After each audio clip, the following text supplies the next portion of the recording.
Olá pessoal, sejam muito bem-vindos de volta ao canal. E se você está aqui é porque tem interesse em educação, tecnologias, metodologias da pesquisa e também assuntos relacionados à educação de um modo geral. E hoje vamos falar sobre a inserção no mercado de trabalho para acadêmicos, aqueles que estão na academia, nas universidades, estão saindo do mestrado, doutorado e querem uma inserção profissional. Como fazer? Quais dicas seguir? Que aspectos que você deve valorizar para a sua inserção nesse ambiente? Vamos conversar sobre esses temas. E o primeiro desafio diz respeito ao mercado acirrado, ou seja, temos muitos profissionais hoje formados, ou seja, com mestrado e doutorado. Antigamente nós tínhamos um número limitado de programas. Hoje em dia nós temos um número maior e dessa forma a concorrência ficou também maior. Como se diferenciar? O que fazer para ter a sua oportunidade de inserção profissional? Então essa corrida, essa vaga, vai ter em conta muitos aspectos. Às vezes, a área que você escolhe de inserção profissional, ou seja, educação, às vezes é mais fácil uma inserção do que, por exemplo, biologia, física ou química, mas também pode haver escassez de profissionais em algumas áreas e em alguns municípios. Precisamos, então, investigar e analisar sempre as oportunidades que surgem. E um bom caminho é sempre estar de olho no site do Diário Oficial. Se você está buscando, por exemplo, um concurso público em uma universidade federal, um instituto ou em algum órgão que seja federal. Ou ainda consultar nos sites das próprias instituições, das estaduais ou ainda das particulares, em busca sempre de editais, para que você possa concorrer aos seletivos de ingresso às vagas destinadas a professores ou pesquisadores. E o segundo desafio é a experiência limitada. Você foi um bom aluno, teve uma boa nota, fez uma pesquisa de excelência, porém você nunca trabalhou como docente e você quer uma oportunidade de iniciar.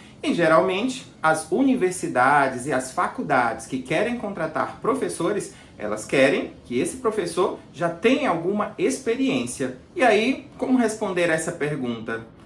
Preciso de experiência, mas não querem me dar experiência. Como conseguir conciliar tudo isso? Bom, existem alguns caminhos que nós vamos conversar, mas o primeiro deles pode estar em você, ou seja, na forma como você se apresenta.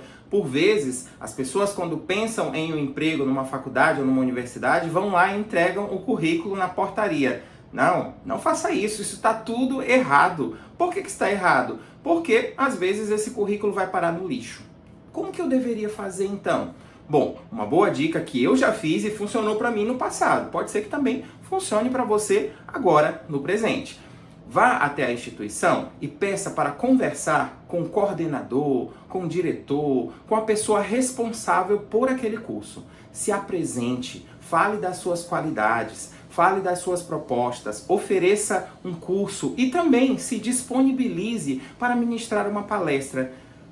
Pense, como que ele vai te conhecer só no papel? Ele precisa ser convencido também com a sua fala, e não só com seus argumentos, mas com seu conhecimento e com a sua capacidade de persuasão. Então, se oferecer para ministrar uma palestra é uma excelente oportunidade para que esse diretor, que vai fazer essa contratação, possa conhecer você, não só fisicamente, não só na comunicação, mas também sobre seus conhecimentos relativos àquela área que você está pretendendo atuar. Então, siga essa dica que funcionou para mim em muitas situações. Eu vivi exatamente isso. Eu saí da graduação, entrei no mestrado, entrei no doutorado e nunca tinha trabalhado em nenhuma instituição como professor. E eu comecei a bater nas portas das universidades e sempre me apresentava, me oferecia para dar palestras e assim foram surgindo convites após essas palestras. Então, você dá 2 passos atrás, ou seja, trabalhe um pouquinho de graça, ou seja, expõe um pouco a sua imagem, aquilo que você conhece, para depois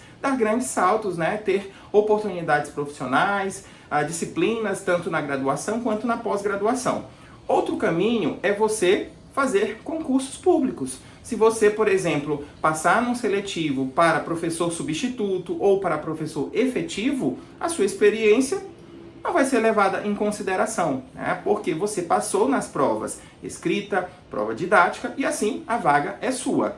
Uma outra via, um outro caminho seria iniciar o seu percurso profissional por meio da educação à distância. Algumas instituições elas vão te pedir experiência, outras não. E assim você também começa a se inserir como docente em educação à distância. Mas não é só a formação técnica, a formação em conteúdos que você precisa, mas também a formação em educação à distância. E aí a minha sugestão é que você procure nos sites dos cursos massivos online formação sobre o Moodle, sobre tutoria, sobre mediação na educação à distância, ou seja, se prepare para essa nova realidade, para esse novo mundo. Então, se você tem habilidade para as duas áreas, tanto para o ensino presencial quanto para o ensino EAD, pode ser um excelente caminho para uma futura inserção profissional. Outro desafio está relacionado com as expectativas face à realidade. Por vezes, você pode fazer uma expectativa muito grande sobre esse campo do ensino, do tipo, vou fazer mestrado e doutorado, vou ganhar muito dinheiro, serei aí um profissional muito bem sucedido. Bom, isso tudo pode acontecer, mas não é assim de cara, ou seja, você entra e logo está ganhando um salário de excelência. Não, principalmente nas particulares, onde muitas vezes você tem aquele valor hora-aula e esse valor ele vai aumentando de acordo com o plano de cargos e carreiras daquela instituição. Então, quanto mais horas-aulas você ministrar, mais dinheiro você terá. Quanto mais projetos, comissões você participar, também mais recursos financeiros você pode agregar. E com o tempo, esse plano de carreiras vai te permitir salários melhores.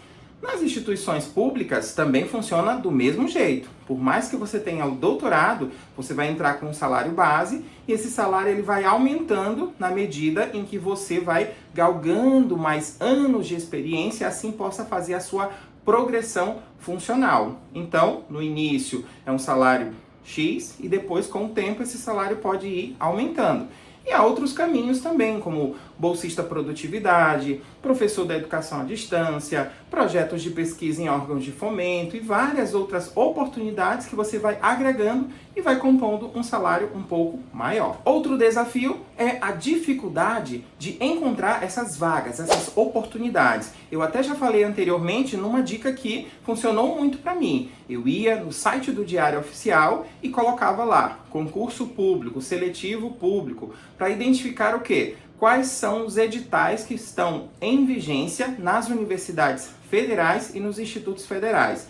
Com relação às vagas em universidades estaduais, você pode também frequentar alguns grupos no Facebook em busca dessas oportunidades, alguns blogs, sites dedicados à área educacional que também divulgam essas oportunidades, ou mesmo focar em entrar de maneira periódica no site das instituições. Assim você vai acompanhando os editais que vão surgindo, para que dessa forma você fique informado e possa concorrer a essa oportunidade. Então, jovens professores, por vezes, eles têm dificuldade em encontrar vagas. E eu estou sempre ali olhando, em busca de oportunidades e direciono para os meus alunos. Assim, eles podem concorrer e ter uma rápida inserção profissional. Um outro desafio é com relação à incerteza sobre as habilidades e áreas profissionais que esse jovem acadêmico realmente tem para ingresso enquanto docente. Por vezes, você fez um mestrado na área de educação, mas você não é especialista em tudo na área da educação. Você fez um doutorado em biologia, mas você não é especialista em tudo da biologia.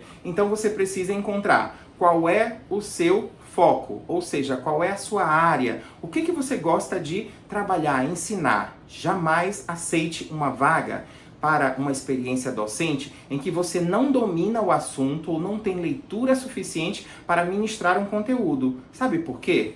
Porque a sua boa imagem em uma determinada área pode ser completamente queimada, anulada, como eles dizem agora, cancelada, em função de você ter escolhido uma área que não tem conhecimento para ministrar aulas. E assim você não vai ser reconhecido por suas competências. Sabe por quê? As pessoas, geralmente lembram dos nossos fracassos, elas não lembram do nosso sucesso. Então, jamais aceite uma oportunidade numa área que você não domina. Então, escolha ali 2, 3, 4 áreas no máximo para que você possa se especializar e assim estar preparado para essas oportunidades. Eu, por exemplo, minhas áreas de ensino, tecnologias na educação e os assuntos que estão em volta das tecnologias educacionais, metodologia de ensino, gosto muito dessa área, e metodologia de pesquisa. E, por vezes, uma introdução à informática ou às tecnologias digitais em alguma área específica, porque a minha primeira formação foi na computação. Depois ingressei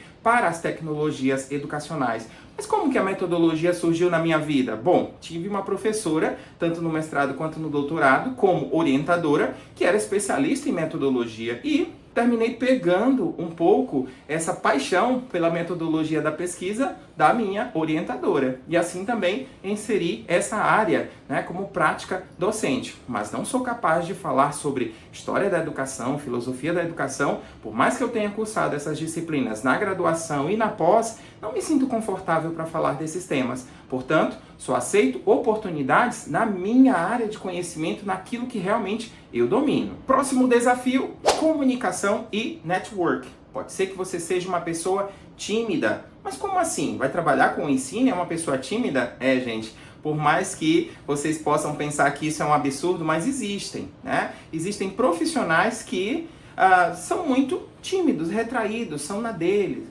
e ficam muito calados. Sabemos que as oportunidades elas estão aí e muitas delas elas não são divulgadas por meio dos editais. Elas são, de certa forma, indicações. João, você conhece alguém que domina essa área? João, você conhece alguém que tem mestrado, doutorado nesse campo? Aí eu, lembrei de uma pessoa, indico, né? Então as indicações elas também funcionam muito. E se você é uma pessoa que sabe se comunicar bem, que cumprimenta as pessoas, que fala para as outras pessoas que você está em busca de uma oportunidade, que tem um bom network, ou seja, pessoas ali no seu mestrado, na sua graduação, que sabem e reconhecem o seu potencial e que são possíveis pessoas para te indicar. Esse é um excelente network, ou seja, num curso de mestrado e num curso de doutorado, numa especialização, você precisa mostrar para as outras pessoas que você tem domínio, que você tem expertise em algumas áreas do conhecimento, para que elas possam lembrar, recordar de você quando uma oportunidade surgir. Então, deixe claro para as pessoas que você está em busca de uma oportunidade e diga para elas qual é a sua área de conhecimento. Eu lembro que no início da minha carreira, eu me oferecia muito para dar palestras, falar sobre os temas da minha expertise. Para quê? Para que as pessoas possam demarcar aquele espaço e dizer, olha, esse é o espaço do João, ele é bom nisso, então vou indicar ele para essa oportunidade. Faça o mesmo, que eu tenho certeza que vai ser muito bom para a sua vida acadêmica e profissional. Outro desafio, se destacar em um mar de concorrentes, ou seja, de pessoas que estão na mesma área de conhecimento. Então, como me destacar? Se mestrado e doutorado, graduação, todos eles também têm, né? Então você pode se destacar com outras coisas, como por exemplo, publicações. Será que você tem publicações em periódicos, capítulos de livros, eventos nacionais, internacionais e o seu concorrente também tem? Será que você já participou, né, de várias coisas que pontuam e que o seu concorrente também já participou? Então você precisa pensar em coisas que possam agregar à sua carreira, como publicações, participações em projetos, participações em grupos de pesquisa, idiomas que porventura você domina e que ele pode não dominar e outras experiências que você possa sentir que é um diferencial na sua carreira e que seus concorrentes podem não ter. Um contato com pessoas do exterior, ter feito graduação, mestrado, doutorado no exterior, ter feito estágios ou visitas, né, de estudos em universidades no exterior ou em outros estados. Essas pontes hoje em dia são muito importantes para as universidades. E se você pode agregar esse valor à instituição que você pretende chegar, pode ser um ponto positivo. Outro ponto de destaque é o conhecimento sobre os processos seletivos para ingresso nas universidades ou nas faculdades. Então, geralmente, as instituições públicas, elas têm o seguinte trâmite: uma prova escrita, depois, se você for aprovado, um teste didático, onde você vai ministrar uma aula, e a terceira etapa, o currículo. Tudo aquilo que você puder comprovar que tem e que vale a ponto para o ingresso naquela instituição. Para cargos de professor substituto, nós não temos a prova escrita. Geralmente é a prova didática e o currículo. E nas universidades privadas, geralmente, nós temos apenas uma prova didática e uma entrevista. Então, são essas etapas que se diferenciam. Então, é importante que você esteja de olho no edital, controlar o tempo, fazer uma boa preparação, fazer um bom slide, preparar um plano de aula, uma atividade, ou seja, todos esses pontos fazem parte de uma boa preparação para um processo seletivo numa instituição de ensino. Então, fique de olho a esse ponto que é importantíssimo. E a outra dica termina por complementar a dica anterior, que é o conhecimento de estratégias ativas e tecnologias educacionais para inserção na sua aula didática. Ou seja, quando você for selecionado, quer seja para uma instituição privada ou para uma instituição pública, você vai precisar ministrar uma aula. Então, se esse plano de ensino que você preparou contempla metodologias ativas, tecnologias educacionais, formas diferenciadas de colocar em prática a teoria, isso pode ser também um diferencial no momento do processo seletivo. E a nossa última dica diz respeito a resiliência e não desistência aos nãos, ou seja, às respostas negativas. Por vezes, essa falta de experiência, essa falta de conhecimento dos processos seletivos e todas as características que nós falamos das dicas anteriores podem dificultar um pouco o seu ingresso. Porém, não desista. Pense o seguinte, é uma preparação. Eu preciso refletir sobre o que eu não fui bem para que eu possa melhorar nesse aspecto e assim, numa oportunidade futura, ter mais chances de ingresso profissional como docente em uma universidade ou faculdade. Então espero que essas dicas que eu selecionei para vocês possam ajudar você que está saindo do mestrado ou saindo do doutorado e tem muita vontade de ingressar como profissional docente numa dessas instituições de ensino. E antes de ir embora, já sabem, não se esqueçam de se inscrever aqui no canal, deixar seus comentários, suas perguntas, dúvidas. Se você souber também de outra dica importante, pode colocar aqui na caixinha de comentários. E espero revê-lo em outros vídeos. Tchau, tchau!